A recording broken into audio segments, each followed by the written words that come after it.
Welcome to the College Football Prediction Roundtable, presented here on the Bleacher Report app, where we give you our predictions of some of the top games and some of our decisions around the spread so that you degenerates can have a good time out there in them streets. I'm one of your hosts, Jay from Unfair Sports. We've got Steven from Fan Perspective.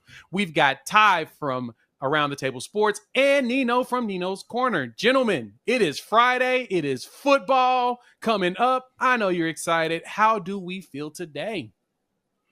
Jay, we feel amazing, man. Big games coming up. I can't wait to both you and Ty front and center this weekend with a few other big SEC games. Man, can't wait to get into it. I agree. All right. We got a fun slate for you all. We got about 15 games ahead of us with some spreads, some good matchups. It's a good week. It's a good week in college football. So make sure that you all get locked in and let's begin riding. So we're going to go ahead and jump right into the games. We'll look at the standings at the end of the video. We'll see who's been cheating and who's been cheated. And then we'll determine who's going to probably win this one. So let's jump into the first game of the week. We've got Virginia Tech taking on Miami, an ACC matchup. Y'all, Miami is a 17-point favorite in this game. My goodness. Look, I'm going to jump in quickly so I can pass this off because I'm ready to hear what Steven and everybody else got to say. Ty and Nino. But Virginia Tech was coming in this season as one of the most experienced teams in college football. They were returning dang near everybody on both sides of the ball. But they're 2-2. Like, everything about them has been a quote-unquote disappointment. Didn't they lose to Vanderbilt? It's not one team you're supposed to lose to. But, hey, what else? Miami has been balling. I'm rolling with the Canes. Look, Cam Ward always start the seasons off hot. Right now, he's got 1,400 yards, 14 touchdowns, 2 picks. He's balling. And I don't care about nobody else besides the fact that Cam Ward is balling. So I've got about 2.5 weeks left before he starts his traditional decline. I'm going to keep riding that ride. Steven, what you got? So another fun Friday night game. Last week we had Illinois, Nebraska, which was really fun. This week we have Virginia Tech going to Miami. As you said, Virginia Tech has been a disappointment, but to be fair, that Vanderbilt loss hasn't aged extremely poorly. We do like what Vanderbilt has shown us this year. With that being said, Cam Ward and this offensive crew, this entire Miami crew of talent is so good that we haven't talked about Mario Cristobal head coaching stuff because he's like that AAU coach that can't even screw it up because he's got such a deep roster. You know, like that's what he's assembled. That's the way out for Miami. They hit it in the portal with so many different guys. I told you guys last week against South Florida, you know, Damian Martinez would factor into that. He did. Cam Ward is now not just playing for Heisman frontrunner status, but also solidifying himself as a number one pick, or a top pick in the draft, right? So all of these things are at stake for him. Their offensive line has been terrific. I think they have no issue with Virginia Tech. Virginia Tech has several different athletes, but they're undisciplined. They haven't played good ball together as a team. Give me Miami, and I think Miami actually is able to cover this spread at home tonight. Ty, who you got? Yeah, listen, Steven's too humble to do it, so I'll go ahead and give him his props. Last Friday's game was great. Shout out to you for being the only one on the panel to call the game correctly. That was a great call, and the reasons you gave were exactly the X factors. So that was a fantastic call last week. But then that leads me into this week, and I completely agree with you this week. Thankfully, I should have agreed with you last week. I texted you afterwards saying that I darn near changed my argument on the spot because of your analysis, because I was like, man's making some great points. But let's look at this game, gentlemen. We talk about Virginia Tech, how experienced they were, but it just hasn't come to fruition yet. I'm really interested if Miami covers this spread. I have Miami winning the game. Vanderbilt's better than people give them credit for. But I think a lot of that has to do with a quarterback in Diego Pavia that is a straight menace. Like, that dude's a fighter. That dude wants to scrap in every way he can. He just wants to go get it out the mud. Cam Ward is better than Diego Pavia, right? Like, he just is better. He's having a great season. I don't know the keys to victory for Virginia Tech, given what we've seen, other than trying to use this game as a quote-unquote get-right game. And even then, give me Miami. Nino. All right, man. So Ty said keys to victory. Ty, there are no keys to victory for Vitek to win this game. This is Miami all day long, man. This is Miami all day long, man. Second ranked offense here in the country, man, averaging about 8.8 yards per play. Cam Ward is a Heisman front runner right now. Like as he should be. I got Miami winning this game. I got them covering this game too as well. I just think that they're just too explosive for Vitek. All right, let's move on to the next game. Let's fly through. We've got Kentucky Wildcats traveling down to the SIP to see Ole Miss. Right now, Ole Miss is a 16-point favorite. The spread has dropped a little bit with a total of 52.5. Look, I'm going to be honest. I kind of tossed and turned on this one. This was the last game I picked, mainly because what Kentucky did against Georgia, fighting the way they did, I was like, okay, Kentucky has something in them. But then I kept thinking that, but will they revert back to Kentucky like they always do after Georgia? Like, that's the one game they get up for. Then they always go back down. Then they go up. Then they go down. I struggled mightily in this game.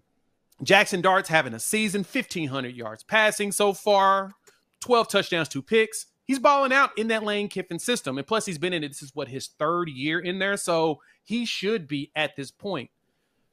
I'm going to ride with Ole Miss. I think the Rebels are going to go ahead and win this game. And honestly, I think they cover the spread. Brock Vandegrift has yet to show me that he's capable of actually doing something at quarterback for this team right now. It's the weirdest and darndest thing that I've ever seen. But I have no belief in him right now, even though the Kentucky defense has shown up. Offense keeps failing them. I think that Ole Miss takes this bad boy. Steven, who you got? So everything I just said regarding Cam Ward in Miami, rinse and repeat for Jackson Dart at Ole Miss. The only difference is Ole Miss, somebody in the comments just said Miami hasn't been tested. Ole Miss, I mean, they've had really the ideal non-conference schedule to start this thing, right? And to be fair to them, they have gone, they've looked fantastic, right? They've looked as good as you possibly could look considering the competition. Kentucky will present some issues, especially on the defensive line at the line of scrimmage. And I do think that Ole Miss will be tested in this game in terms of staying on time, staying on script, on early downs. One of the keys that was a disruptor for Ole Miss last year was first downs and getting them into 3 and out or getting them out of rhythm. So I'm really, really curious to see what Mark Stoops and that crew dials up. And if Brock Vandegrift can manufacture anything, they have some weapons. I mean, Dane Key is still there, Baron Brown, those guys, they can manufacture anything to put some points on the board. I think Kentucky will be competitive in this game, but Ole Miss is going to pass the test. They know what's ahead of them. They know the opportunity that they have. I think Jackson Dart, right, again, another guy that's a Heisman guy, trying to show the world that he can also be an NFL prospect. Give me Ole Miss here. But I think this game, other than outside the Miami Virginia Tech game, I think this game is actually going to be very competitive. Ty, what you got? Yeah, I'm going to pick up right where Steven left off to address someone in the comments who said Miami hasn't been tested. I don't 100% disagree, but Ole Miss hasn't played a Power 5 opponent yet, or Power 4, excuse me, the Pac-12. We're still in the middle of our wake for that. Ole Miss hasn't been tested. Now, that's not to say that they aren't a really good team. They absolutely are. The defense is much improved. They did phenomenal work in the transfer portal. I mean, getting some of those additions. Amos from Alabama. You got Walter Nolan on the defensive front. But, gentlemen, whenever – and there's a bunch of new SEC faces in the room with me. I'm the one older SEC face in the room. And one of the things that SEC fans would always get a little bit of flack for is it's like, okay, well, is the SEC really that good? Kentucky is one of those teams that I always give you and say, it's not that I'm saying you're going to lose to Kentucky, but Kentucky is going to punch you in the mouth over and over and over. Like, they just want to be physical.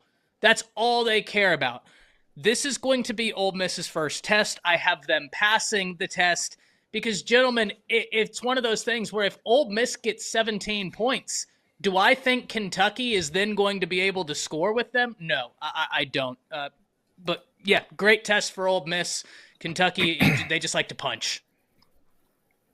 All right, Nino, wrap us up. Are we getting a clean sweep? Yeah, man, clean sweep, come fade us, people. Look, man, I like Ole Miss in this game.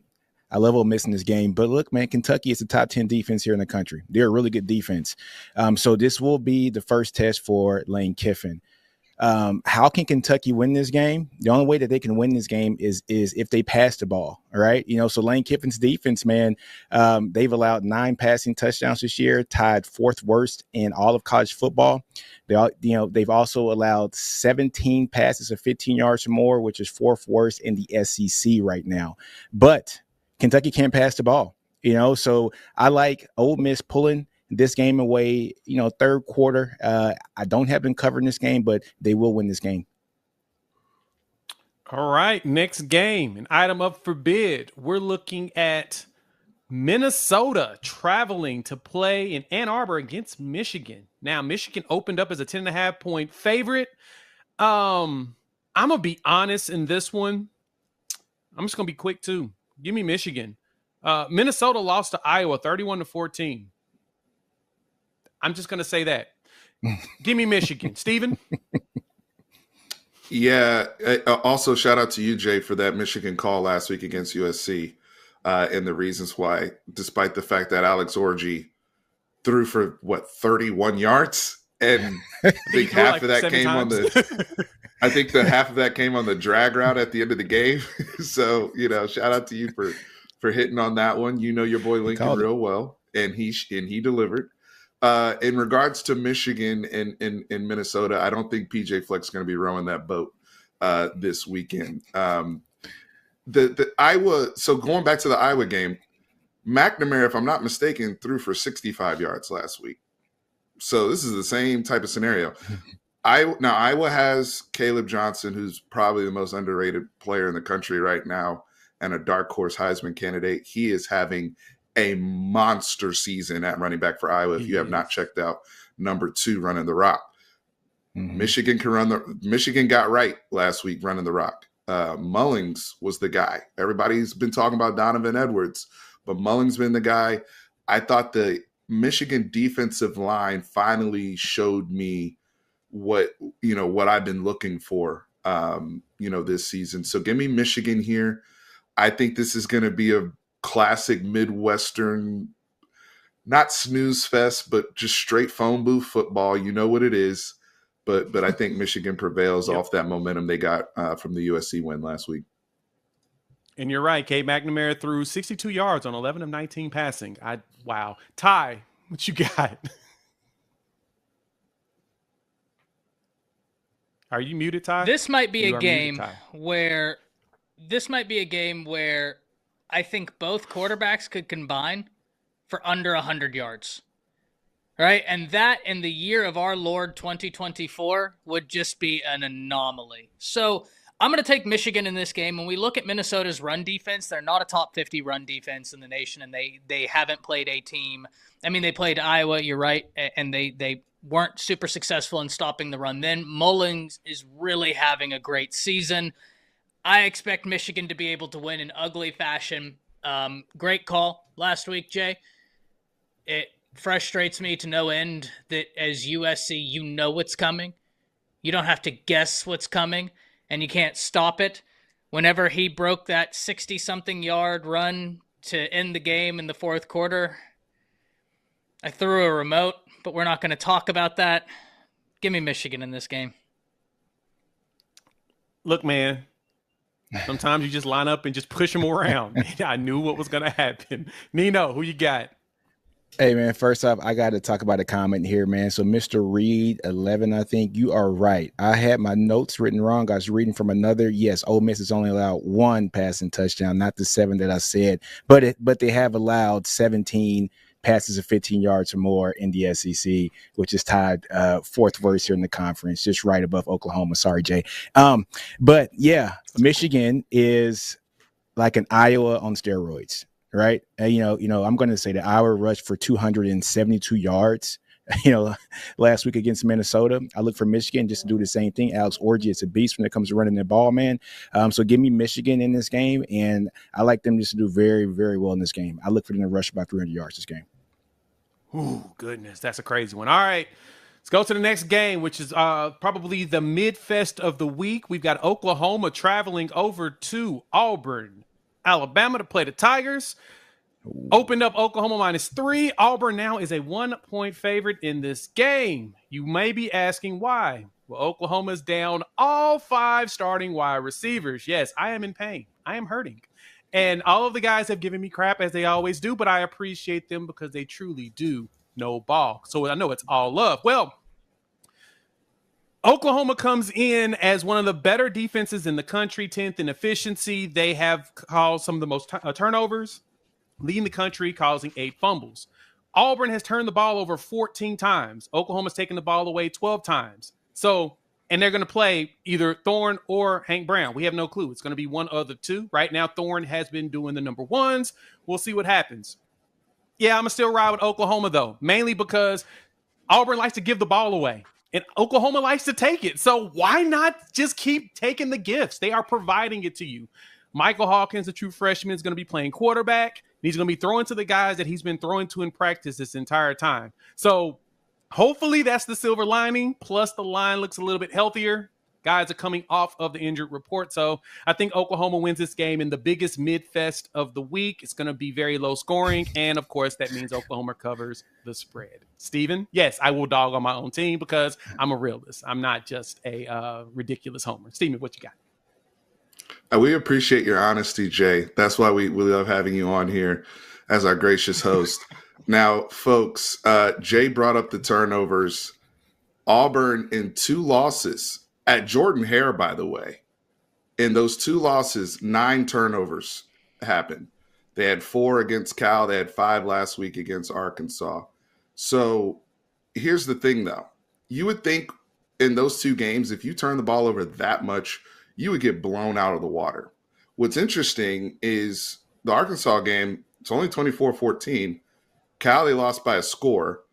That defense for Auburn is very underrated. They are getting very, very good edge play, actually in their front 7. So they are some of the highest graded edges according to Pro Football Focus. Guys like Jalen McLeod, who, the transfer, who is playing extremely good football. So they've been put in some really, really just horrible positions, but they're complementing their offense as much as they can. What's also interesting about Auburn is when they aren't turning the ball over offensively, they're actually fine. So I'm looking at this in terms of Michael Hawkins Jr. and OU, and what they don't have. How's OU going to manufacture points against a really good Auburn defense? We've talked a lot about OU's defense, and OU 100% is going to come into this game looking to turn the rock over. That's going to be the area of focus. Jay is absolutely right. But if Auburn's able to just keep it down, I mean, last week they had a kid running into the end zone who fumbled as he was about to score a touchdown. If they can get rid of the goofiness, I think Auburn wins this football game. And I say think because it's by a hair, because this OU defense is really, really good. But give me Auburn here because I cannot see Hugh Freeze losing 3 home games in the month of September. That would be outrageous. So give me Auburn here. I think that they figure out a way to hold on to the football enough. I think they don't turn it over more than twice, and they win the game just off of some 12-10 type stuff. Go ahead, Ty. Ty, I know. Ty's ready. I already see Ty's face. Ready. Ty's face Ty's like, what are you doing? Your faith in Auburn not being a joke this year is amazing. Ty, what you got? I can't argue with a lot of what you said, right? No doubt about it. Auburn's front 7 has played really good football. And the way that you attack Auburn is that secondary. They're just young. I'm not saying that they don't have talent. They're just very young. They're very inexperienced. Unfortunately, they took a bad injury. Unfortunately for Oklahoma, you haven't shown the ability to throw the ball downfield to attack a secondary. But here's the thing. Steven, you said Auburn has to get rid of the goofiness. That's Auburn football, baby. Like, they are nothing without the goofiness. So that's not going anywhere. And if you really want to be technical, Hugh Freeze is goofy. Right? I'm not going to go, if you know, you know. I'm going to spare them all why right now. Right? I'm not going to make that call. Hugh's already made enough of those calls. But until then, Hugh Freeze has got to get this offense together. They can't sustain anything. I know that he said that they would have beaten Arkansas 9 out of 9 times if they played 9 more times. No, you wouldn't have. You'd have been lucky to win 4 of them because you can't get an offense together. You didn't want to go in the transfer portal to get a quarterback because you're all-knowing. That's working out very great. Thank you, Hugh. I think that Oklahoma can win this game because last week Auburn showed no signs of being able to stop a mobile quarterback. Whenever Arkansas needed plays, they were able to rely on the mobility of the quarterback. Hawkins is going to be able to be a mobile quarterback. And then when I look at this Oklahoma defense, I know Auburn's good for a few turnovers. And this is an incredibly opportunistic defense. Auburn has not faced a defense this good yet. Give me Oklahoma. And the last thing I'll say, something that as a Bama fan, it just kills me. Jordan Hare for Bama and Georgia is like playing the 85 Bears. You walk into Jordan Hare, I don't care how bad Auburn is, they play Alabama and Georgia in that stadium unlike anything else. For everybody else, it's the Mickey Mouse Clubhouse, and I can't figure out why. But I think Oklahoma is going to be able to take advantage. Nino, what you got? Ty over here spitting bars, man. Hey, man, look, I know Oklahoma is down 5 wide receivers. But Auburn, I just don't trust you. I don't trust you, Auburn, at all. And anybody who's on this panel, we have plenty of podcasts together, right? You know, like throughout the week and throughout the summer and throughout the fall. And I've been so high on Auburn, and Ty has been whipping me back into shape every week to get off the Auburn train. I've been saying Hugh Freeze is going to get it together. This is year 2. He's done great things at Ole Miss. He's done great things at Liberty. He's at Auburn. He has better talent. It's in a better conference. He has better players all the way around.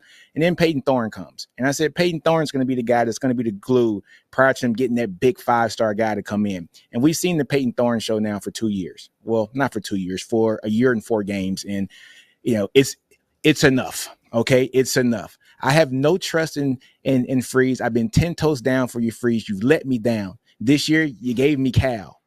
This year, you gave me Arkansas. Last year, you gave me New Mexico State. I got Oklahoma winning this game, man. They're going to win this game, I don't know, 9-3, 9-6. It's going to be something horrible, but they're going to win the game. OU's defense is really good, especially that, just stopping the run. And also, OU's quarterback, there's no film on him. So it's the fear of the unknown right now. You got a half a game of film. So look, I want all the film on him because you get that bye week and then Texas plays him. So go ahead and run him out there, get all the film on him. I need my boys to get some film on him, but I got Oklahoma winning this game. I have a quick question for Jay. These next one. Yes, go ahead. I got a quick question for you. Do you play why wouldn't you play Jackson Arnold in some packages to still have some running game here, and keep him engaged? I mean, to be honest, I don't think that's a bad idea. But at the same time, we've seen that his mentals doesn't seem to be there this season. He just hasn't made the mental decisions that we thought. It seems like it's like night and day since the Arizona game, and I'm wondering if he's afraid of continuing making mistakes. And so you may see some of him just to keep, like you said, keep him engaged. But I don't know. We'll have to see what happens. All right, next game. Let's dive into and let's power through some of these. We've got the next one. Louisville, Notre Dame.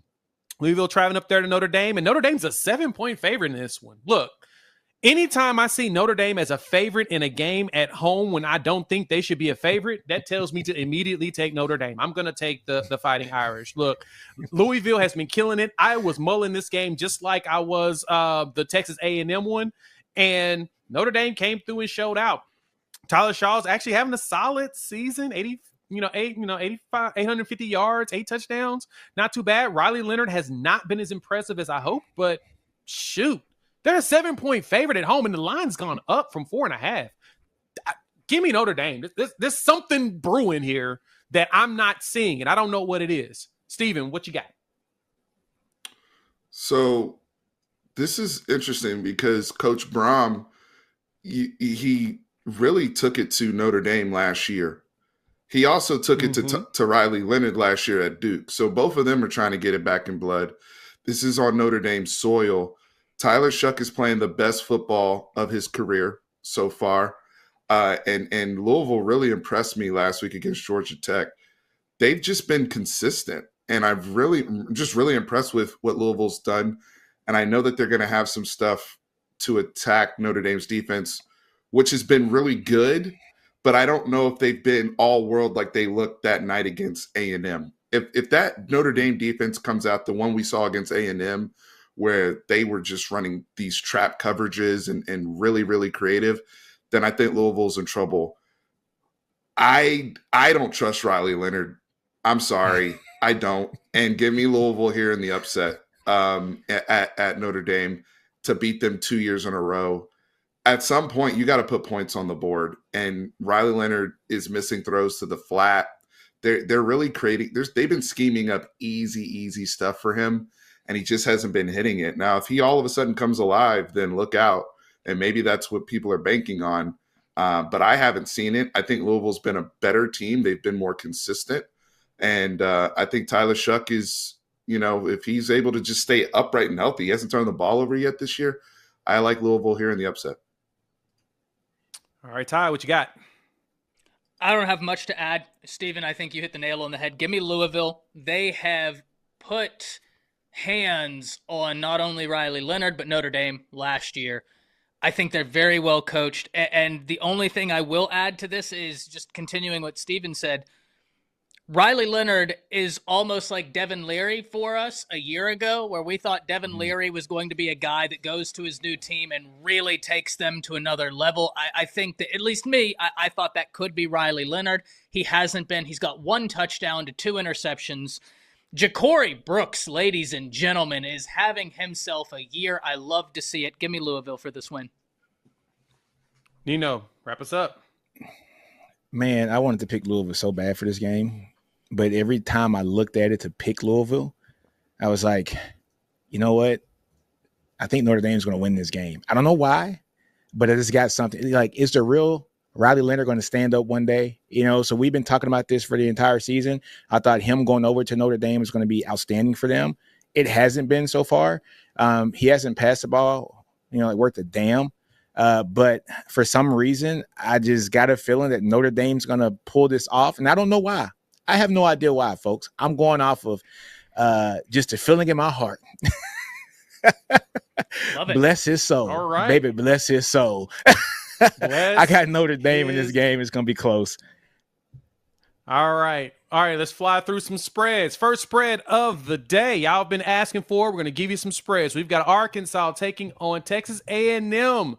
Right now, the Aggies are 5.5-point favorites at the crib. Now, Arkansas, for some reason, Jay, it's neutral. Dirty again.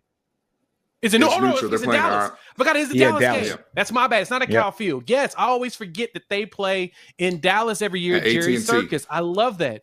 Mm-hmm. Yes, at the big old AT&T. Big board and everything. 5.5-point favorites at a neutral site. Kind of surprising for your boy. I'm going to Arkansas to cover the spread on this one. I just think that when Green needs to make something happen, he finds a way to make things happen.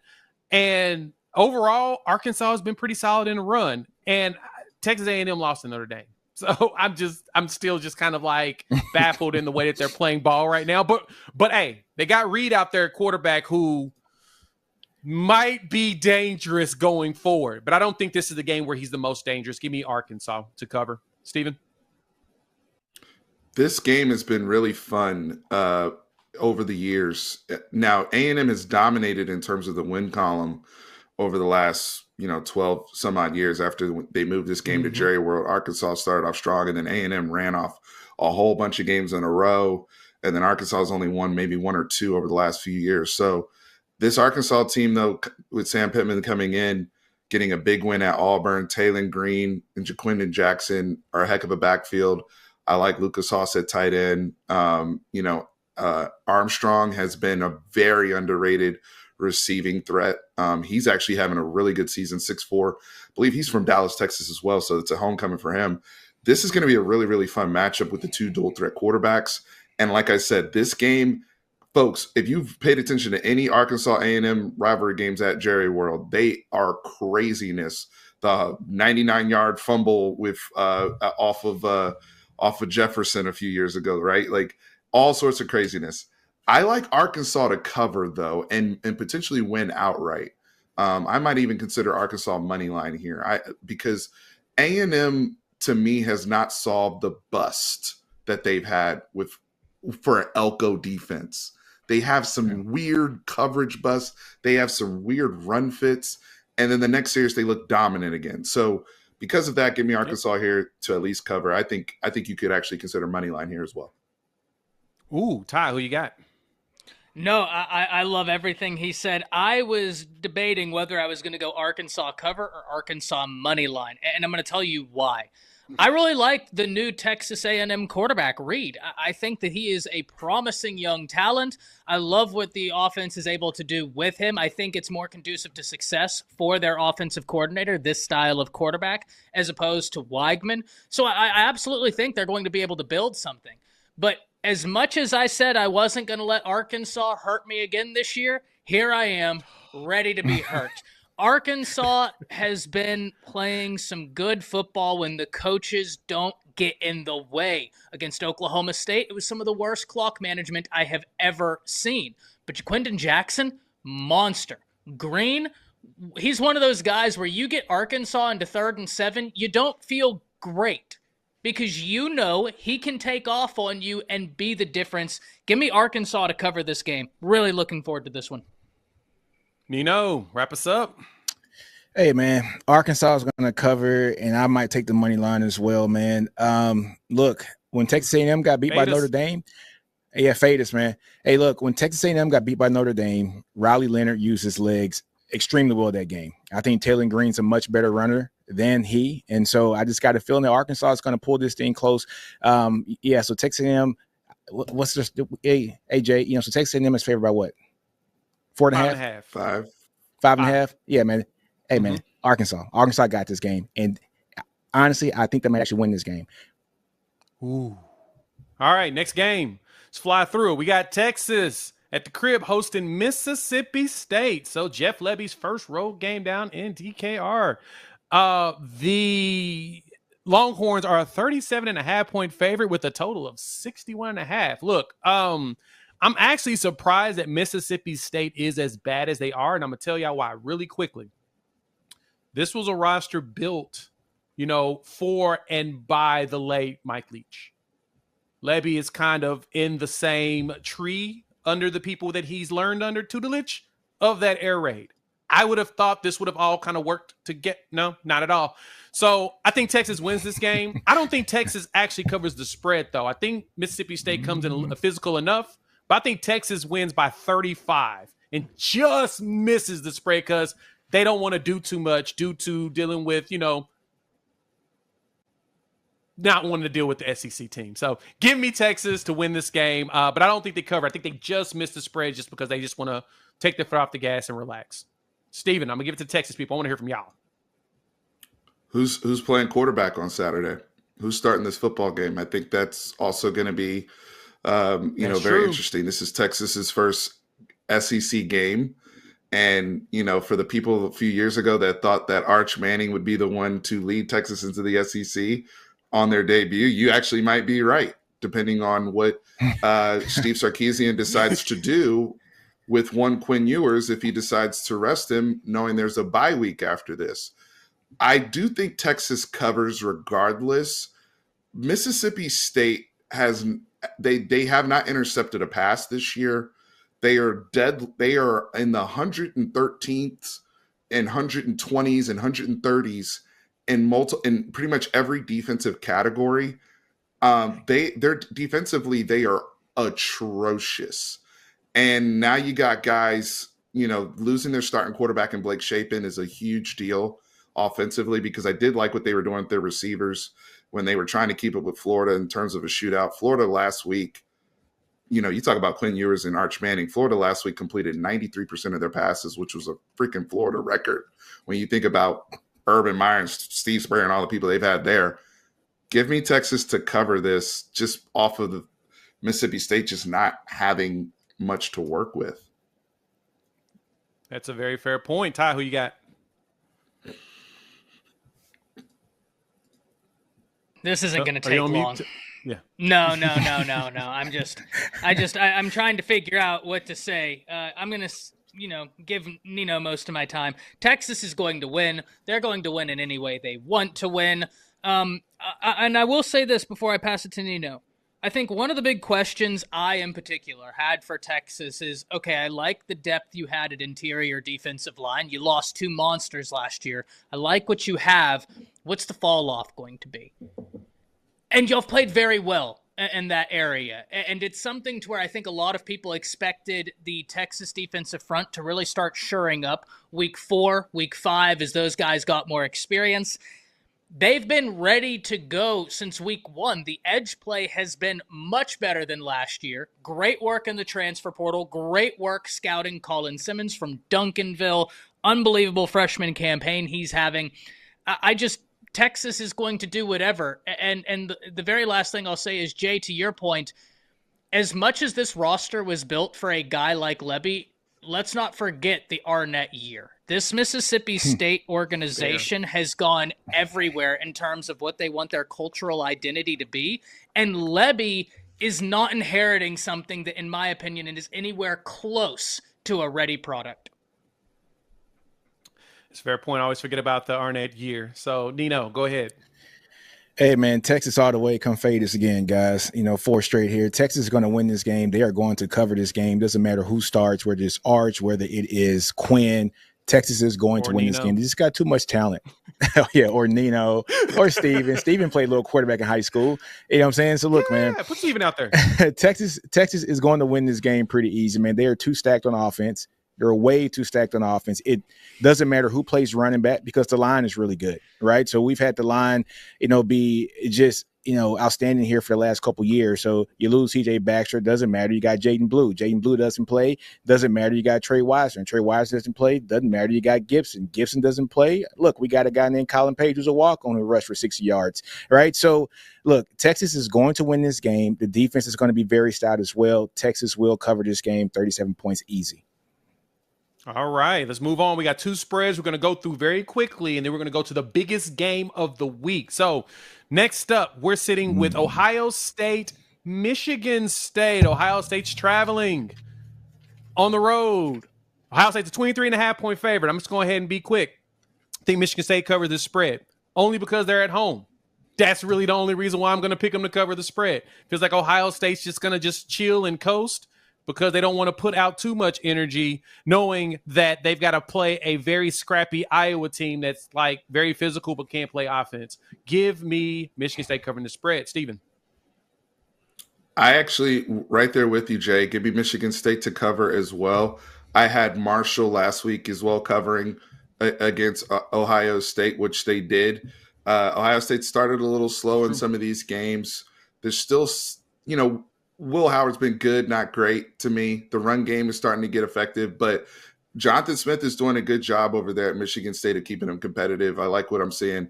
Aiden Childs is going to eventually turn the ball over, but he's going to run around and have some fun in the first half. I think it'll actually be one of those games where it may even be tied at halftime or something like that before Ohio State pulls away, but I think Michigan State covers. Ty. Yeah, I disagree. And this is the reason why. With Iowa on the horizon, Ohio State has to figure something out. And they started to show that they were getting some semblance of that down in the second half against Marshall. I think if you're Ohio State, if you're Ryan Day, you got to show everybody this week. When we look at Michigan State, they have had a quarterback turn the ball over 7 times this year to 4 touchdowns. This Ohio State secondary is good. It's full of talent. I think they're going to benefit from some turnovers from Michigan State. I think they cover, but more than covering, I think they need to cover in this game to show, hey, we are the threat in the Big Ten and the threat to possibly win it all this year. I think it's important for them. I like it, Nino. Hey, I'm with Ty on this one, man. Give me yes to the Buckeyes covering this, man.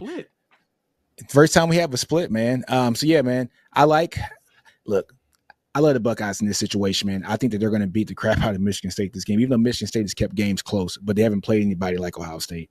I think they have probably one of the best offenses here in the country, even with Will Howard. I don't want to say anything bad about Howard, but they don't have that quarterback that is dynamic, but they're still putting up a ton of points on the board.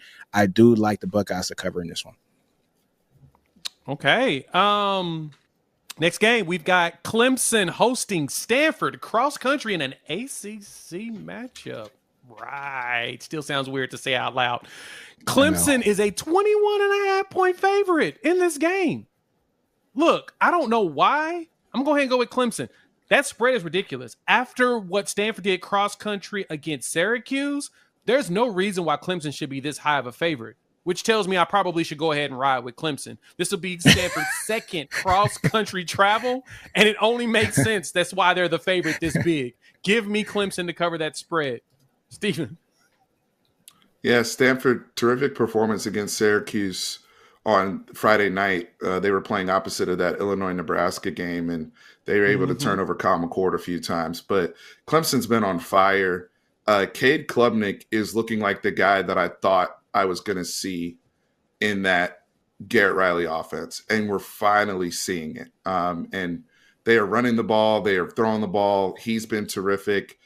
The Clemson defense has already been legit. I got them covering this as well. I really like what I've seen, even with a much improved Stanford team. I think that cross-country travel will be a factor, though, back-to-back weeks. Ty, who you got? Give me Clemson to cover. Y'all talked about it. The cross-country travel, that's a lot. I mean, if you just think about a business trip, coming back from going across the country and then knowing, okay, in a very short time span, I have to go back on the plane, you're already kind of tired, and you didn't play a football game. Clemson's defense is very good. The offense has been coming together. Stanford's been impressive, but the timing of this, I'd go Clemson to cover. Oh, Nino, who you got? Hey, they ain't fading us this week because I got Stanford covering this one. I do. They've been playing tough the entire season, keeping games close, TCU, keeping Syracuse close. I don't think Clemson's going to win by 21. I do think that they're going to win, between 10 to 14 points. I think it's going to be a slow game here, man. I like Stanford to actually, close that gap and lose by about 10 to 14 points, not the full 21. All right, next game. This is considered the game of the week by a lot of people. And in the chat, y'all told me, no, this ain't game of the week. Well, we're going to talk about it. Georgia, yes, Alabama in Tuscaloosa. Right, I know, right? I don't know. They keep telling me it's not. Right now, there is Georgia open as a 2.5-point favorite, and now it is set even. They have taken it off the board. I'm not sure what news may have come down the line to knock this bad boy off, but man, I toss and turn on this game. I'm going to give the mic more so to Steve and Ty Nino on this one because as I look at this one top to bottom, man, I don't know. Georgia struggled against Kentucky, which Kentucky always plays them hard. I totally get that on the road. They're back on the road now in Tuscaloosa, a very tough place to play. Kellen DeBoer seems like he's got Alabama staying in line. But Georgia still plays well enough when they want to. I mean, they destroyed Clemson to start the season. I'm struggled with this one. So I went ahead and just took the road team. I think Georgia can pull out this W. It's going to be very hard. It's going to be a very hard-fought game. Nothing about either team tells me they can actually definitively win it because I think that it's going to be a really good matchup. But I'm going to go with Georgia in this one. Steven, who you got? This is such a good spot for Kirby Smart. When you think about all of the talk around this country, people are really high on Alabama in this game. And when some of the models have come out and, you see the models leaning 60, 65% Bama, which, Kalen has a terrific team playing at home. Bryant Denny. I mean, there's a lot to like in this matchup, especially considering Alabama and the success that they had in the SEC championship game led by one Jalen Milroe. Georgia also has that funk of the Kentucky game that people are still kind of seeing, and we haven't seen that explosive offense from them at all. Carson Beck hasn't been near the guy he was last year when he had all those weapons. I just think that we got – this is a y'all must have forgot game for me. shout out to Roy Jones Jr. This is a y'all the Roy Jones, the body snatches. I had to break out the Roy Jones for this because this man they've won 42 straight regular season games. And Kalen's got won however many regular season games on his own as well. So we got winners here. I think Kirby is at a point now with Nick Saban out of the game. He's the head guy in college football right now. And then that next tier is Kalen. Dabo still got his rings. And then people like Sark and Lincoln Riley and Ryan Day who have proven to lead their programs to the playoffs, but not necessarily have won a national championship. You include Brian Kelly in that as well. I think Georgia comes up with something. I think they get something from Trevor Etienne. I think they get something in the pass game. This is a big game for Carson Beck, but probably the biggest game from an NFL standpoint for his own stock. I got to see something from Bobo. These defenses are both phenomenal. I just think that Georgia, with what they got, Malachi and those boys, how comfortable is Jalen Milroe behind that offensive line when he's under duress? How comfortable is he if the game is fully in his hands and he has to go out there and win it? I think this is going to be a very, very close game. Give me Georgia, and the y'all must have forgotten Kirby extends to 43 straight regular season games. Ty, who you got? Well, we know who you got. Give me Alabama, and I'm going to tell you why. No, give me Alabama, and I'm going to tell you why. When you look at this game, it's kind of interesting. Jay, the only thing I can think is let me read you the injury report for Georgia, and that might be why this line has moved. Roderick Robinson, running back, out. London Humphreys, out. And he was a guy they turned to whenever they were struggling with the offense. He hasn't been their leading wide receiver. That's Arian Smith. That's Dominic Levitt. They've both been their leading guys, but Humphreys has been a spark to that offense. Tate Ratledge, probably their best offensive lineman, out. Then you look at the defensive line. Michael Williams, questionable. Sokovia White, wide receiver, questionable. Jordan Hall, defensive line, questionable. Warren Brinson, defensive line, probable. This is a defensive line for Georgia as well that hasn't been as good against the run as we all thought. When we look at rush EPA defense, Georgia's number 11 in the nation. Now, Bama hasn't been as good as we thought they'd be either. They're number 7 in the nation. When you just look at total scoring defense, Georgia comes in as the 3rd scoring defense in the nation. Alabama sitting at 6th. But Georgia's offense is 58th in the nation right now, whereas Alabama is 6th. Whenever you look at this, Alabama has the ability to get to the edge, as does Georgia. But here's the X factor. Last year, Georgia played an Alabama offensive line that went on to allow 49 sacks. That offensive line is much different this year. I saw someone in the chat talk about Alabama struggled with USF. You're not wrong. They did. Until what? They put their starting right tackle in the game, and once they did that, boom, boom, boom, boom, 3 quick touchdowns, game was out of sight the second they adjusted their right tackle whenever he came back in the game. This Alabama offensive line has been better. Jalen Milroe is the X factor. Alabama's switching from a Stonewalls type offensive line to a pin and pull, and that's going to try and mitigate some of the spies Kirby Smart is going to use to try and account for Jalen Milroe. But even last year, in critical moments, Jalen Milroe was able to find success with his legs. He's now has a better offensive staff around him with better quarterback coaches, a better offensive line, a more healthy running back room, and a wide receiver room that to this point has been better. Give me Alabama, but give me Alabama close because Georgia should be able to run the ball, and whichever team can run and stop the other team's run will be the team that wins this game. Nino, wrap us up. Get them. All right, man. Tell me you guys ready. You guys ready? Ready. Roll. I ain't saying it.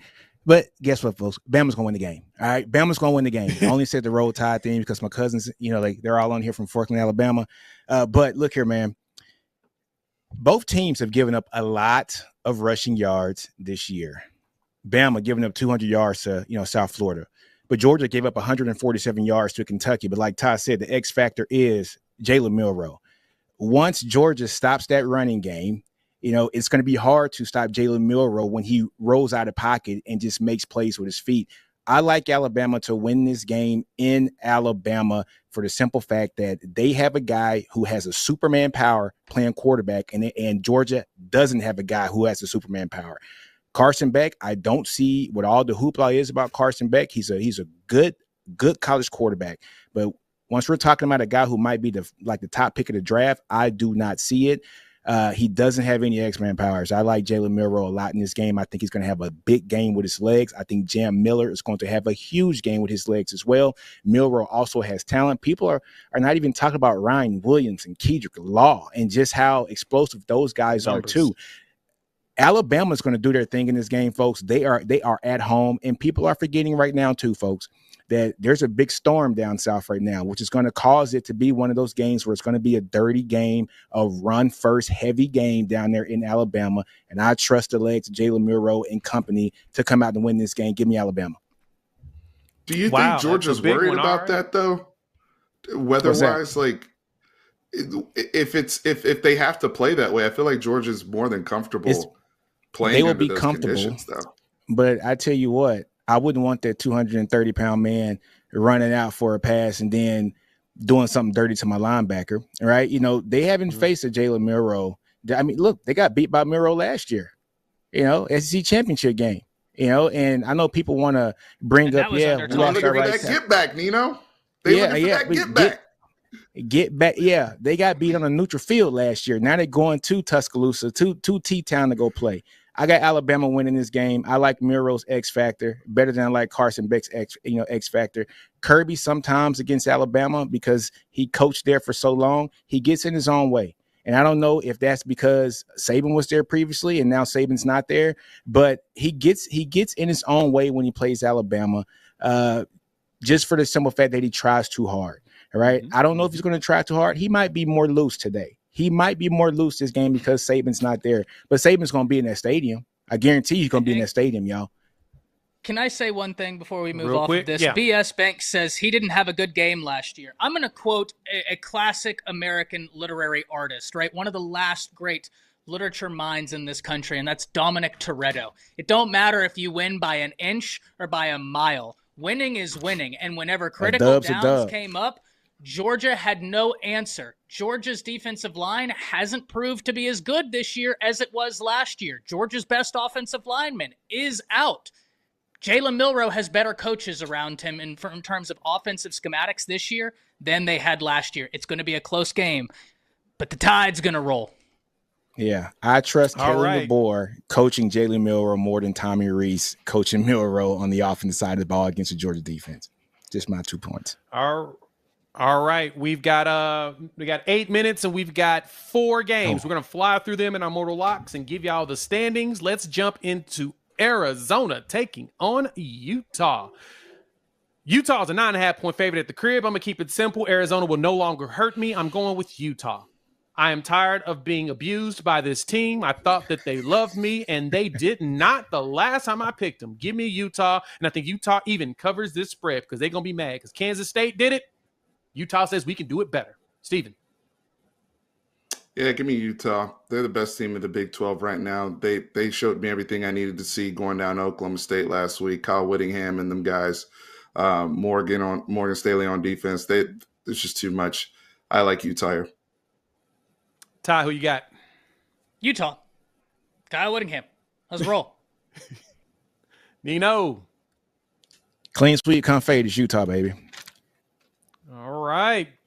Nice and quick. Next game, we've got Penn State taking on Illinois at the crib.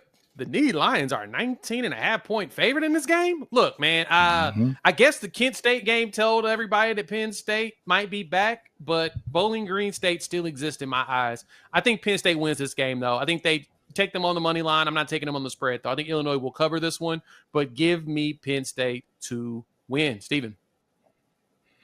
Y'all know how much I love this Illinois team, and you got to see so much of that talent. A lot of those kids are going to play in the NFL on the defensive side. Penn State just has a little too much for them, and that's going to be real. That's a tough ask going from Lincoln, Nebraska 1 week, super emotional win in overtime, to then having to go to to Happy Valley and deal with Penn State. I think they're doing a whiteout for this game. Which shows you the amount of respect that Illinois has earned, right? And I told you guys, Coach Henry on defense, that defensive coordinator, he's done a remarkable job. But Penn State, Drew Aller, they're throwing the ball downfield now. They've been much more aggressive. I like their balance. And Penn State's defense is a lot better than what Illinois saw last week against Nebraska. I think that they'll do enough. Luke Altmaier's played very, very well, but I think they'll be a lot more disruptive to Luke than Nebraska's defense was. Give me Penn State, but I think Illinois covers. That line is a little disrespectful to me. I can totally agree with you there, Ty. Penn State, but I don't like Penn State to cover. I think Illinois is real good, especially against the pass. I think that they're going to be able to mitigate Penn State's passing game, but at the end of the day, like Steven said, I just think Penn State, they're going to be able to pull this game out. Nino. Hey, come fade us again. Penn State wins this one, man. Penn State's been averaging about 255 yards rushing the game. Like Ty said, Illinois is really good against the pass, but they are, I'm not going to say that they're like a leak and sieve here when it comes to the run game, but they do give up yards here in the rushing game. I like Penn State in this game, but they don't actually get those 19 points. I see them winning by about 10 points or so. All right, next game, we've got Oregon traveling to California, play against their old Pac-12 rival, now Big Ten rival, UCLA, right? We've got Oregon as a 25.5-point favorite on the road. That is a lot of points. This is a spread game. I'm thinking UCLA covers the spread only because Oregon, even though the bounce-back game traveling to Oregon State and that rivalry, they blew them out, that Boise State and Idaho game still stink to me, is still on them. And I think that they go out there, they win this game. They win by 21, but they don't pile on. I mean, Deshaun Foster's got to figure out something, right? Give me UCLA to cover. Steven, who you got? I got Oregon covering this. I think they're starting to round into shape. Dylan Gabriel's putting up numbers akin to Bo Nix last year, by the way, in terms of pass efficiency and what he's doing. Those receivers are starting to get in sync.